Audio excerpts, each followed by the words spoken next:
Ibrahimpatnam police station పరిధిలో మంచాలో రోడ్లో 2వ తేదీ జరిగిన చోరీ ఘటనను ఛేదించిన పోలీసులు కథనం ప్రకారం ఈ ముగ్గురు దొంగలను ఇబ్రహీంపట్నం పోలీసులు చాకచక్యంగా పట్టుకుని నగదు రాబట్టారు. ఈ కేసును సంబంధించిన వివరాలను ఇబ్రహీంపట్నం ఏసీపీ కేపీవీ రాజు వెల్లడిస్తూ ఇబ్రహీంపట్నంలోని మంచాల్ రోడ్ లో గల బాలాజీ కిరాణ్ షాప్ లో 3,16,000 దొంగలించబడిందని షాపు యాజమాని నాగేష్ ఫిర్యాదు ఇవ్వగా ఈ ఫిర్యాదుపై SI Maraiah Ramakrishna, head constable Satyanarayana, constables Koteswararao, Baburao, Raju తక్షణమే విచారణ చేపట్టి నేరస్తుల ఫింగర్ ప్రింట్స్, సీసీ కెమెరాలు, ముఖ్యంగా షాప్ లో పనిచేసే వ్యక్తులపై అనుమానంతో కాల్ డేటా ఆధారంగా కేసును ఛేదించారు.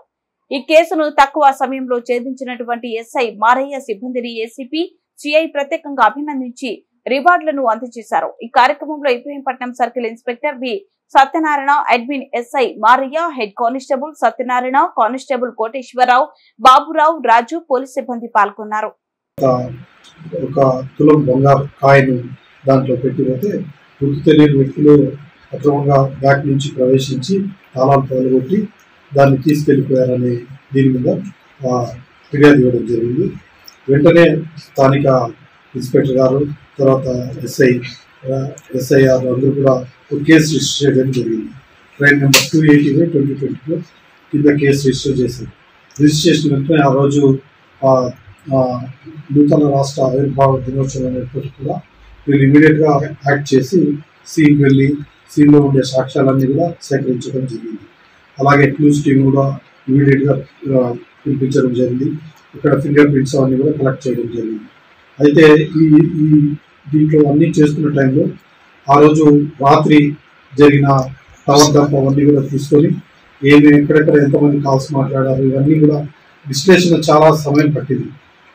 ఎవరెవరు ఫోన్లు మాట్లాడారు, ఎవరెవరు మాట్లాడారు, వీళ్ళ దగ్గర పనిచేసే వాళ్ళు ఏంటిది, వాళ్ళు ఏ కాల్స్ మాట్లాడారు అవన్నీ కూడా కొద్దిగా డీటెయిల్గా అనాలిసిస్ చేయడం జరిగింది, టెక్నికల్ అనాలిసిస్ చేయడం జరిగింది. ఆ టెక్నికల్ అనాలిసిస్ చేయడంలో మాకు ఆ షాప్లో పనిచేసే ఇద్దరి మీద వాళ్ళ మీద అనుమానం రావడం జరిగింది.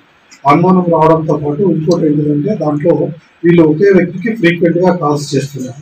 ఆ ఫ్రీక్వెంట్గా కాల్స్ చేస్తున్న వ్యక్తులు ఎవరు అనేది మా ఎస్ఐలు రామకృష్ణ, తర్వాత మారయ్య, తర్వాత హెడ్ కానిస్టేబుల్ సత్యనారాయణ, బాబురావు, ఇతర కానిస్టేబుల్ అందరూ కలిసి ఒక టీం ఏర్పడి ఈ కాల్స్ అన్నింటినీ కూడా అనలైజ్ చేసి ఆ ఒక్క కాల్ ఎవరికి పోయిందని చూస్తే చింతల వినయ్ కుమార్, ఇతను వడ్డే వెంకటేష్ అనే వ్యక్తి బంజారా హిల్స్లో ఉంటాడు.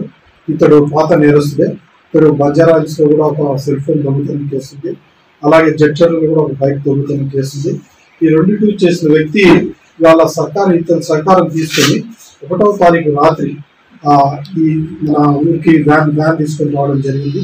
ఇంకో వ్యాను TS12WB0284 అనే వ్యాన్లో వచ్చి దాంట్లో వెనక నుంచి ఎట్లా ప్రవేశించాలో కూడా వీళ్ళందరూ షాప్లో డబ్బులు పెట్టుకోవడము ఇవన్నీ కూడా వీళ్ళకి ముందుగా తెలుసు. కాబట్టి ఆ షాప్లో సాయంత్రం 5 గంటల ప్రాంతంలో ఈ నేరస్తుని పట్టుకోవడం ద్వారా ఈ రికవరీ అంతా కూడా సాధ్యమైంది. దీంట్లో టోటల్గా రికవరీ 3,16,000 రూపాయలు ఎంటైర్ మీరు చూస్తే కనుక వచ్చి ఇవన్నీ షాప్లో వచ్చిన నోట్లను మీకు అర్థమవుతుంది. అలాగే ఒక గోల్డ్ కాయిన్ ఒకటి రికవర్ చేయడం జరిగింది.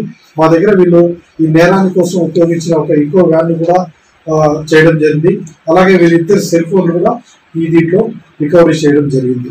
అయితే ఈ సందర్భంగా నేను మీ అందరినీ కోరేది ఏంటంటే ఈ యొక్క సంఘటన కూడా మాకు మొదటిగా స్థానికంగా ఉండే ప్రెస్ మిత్రుల ద్వారా తెలియడం చాలా సంతోషం. ఎందుకంటే మీకు తెలిసినప్పుడు మీరు తొందరగా ఇమీడియట్గా మాకు చెప్పడం వల్ల మా ఎస్ఐస్ అండ్ ఇన్స్పెక్టర్ గారు ఇమీడియట్గా దాంట్లో సీల్ పోవడం వల్ల సాక్ష్యాలు ఏవి పోకుండా, అలాగే వీళ్ళు కూడా ఎవరైతే నేరస్తులు ఉన్నారో వారు పారిపోకుండా అక్కడే మాకు దొరకడము, వాళ్ళందరినీ ఒక రోజు టైం తీసుకుని ఇంట్రాగేట్ చేయడం వల్ల త్వరగా ఈ కేసును సాల్వ్ చేయడం సాధ్యపడింది. అలాగే దీంట్లో టెక్నికల్ డేటా అంతా కూడా మన రామకృష్ణ ఎస్ఐ గారు, తర్వాత మా క్రైమ్ టీమ్ సభ్యులందరూ కానిస్టేబుల్ అందరూ కలిసి అనలైజ్ చేసి ఆ కాల్స్ మీకు అందరూ తెలిసే ఒక రోజు ఎన్ని కాల్స్ ఉంటాయో చాలా కాల్స్ ఉంటాయి. దాంట్లో వీళ్ళ ఫోన్ నుంచి చాలా కాల్స్ పోయాయి. ఆ కాల్స్ అన్నింటినీ కూడా అనలైజ్ చేయడం ద్వారా ఈ యొక్క కేసు డిటెక్ట్ అయింది. ఈ డిటెక్ట్ అయిన ప్రాపర్టీ అంతటినీ కూడా పంచనామా ద్వారా సీజ్ చేయడం జరిగింది. ఈ నేరస్తుల ముగ్గురిని కూడా ఈరోజు రిమాండ్ పంపించడం జరుగుతుంది. అయితే మీ ద్వారా స్థానికంగా ఉండేవారిని మన మండలం ఇబ్రహీంపట్నం డివిజన్ పరిధిలో ఉండేవారందరినీ కోరడం ఏంటంటే మీరు ఎవరినైనా ఎంప్లాయీస్ గా చేర్చుకునేటప్పుడు వాళ్ళ బ్యాక్గ్రౌండ్ ఏంటిది, ఎక్కడ ఉంటారో, వాళ్ళకి ఏమైనా నేర చరిత్ర ఉందా, వాళ్ళ ఆధార్ కార్డులు అవన్నీ చెక్ చేసుకోవడం మీ విధి. అది మనం ఇక్కడ చాలా మంది మనకు బయట నుంచి వచ్చి పనిచేస్తుంటారు, వారందరినీ మనం చెక్ చేసుకోకుండా అలాగనే పెట్టేసుకుంటే ఇలాంటి నేరాలకు వాళ్ళు పాల్పడే మొదట్లో నమ్మకంగా ఉండొచ్చు, తర్వాత నేరాలకు పాల్పడే అవకాశాలు ఉంటాయి. అలాగే స్థానిక వర్తకులందరినీ కూడా మేము కోరేది ఏంటంటే ఎటువంటి పరిస్థితుల్లో కూడా మీరు క్యాష్ ను మీ కౌంటర్ లో ఉంచొద్దని మేము కోరుతున్నాం.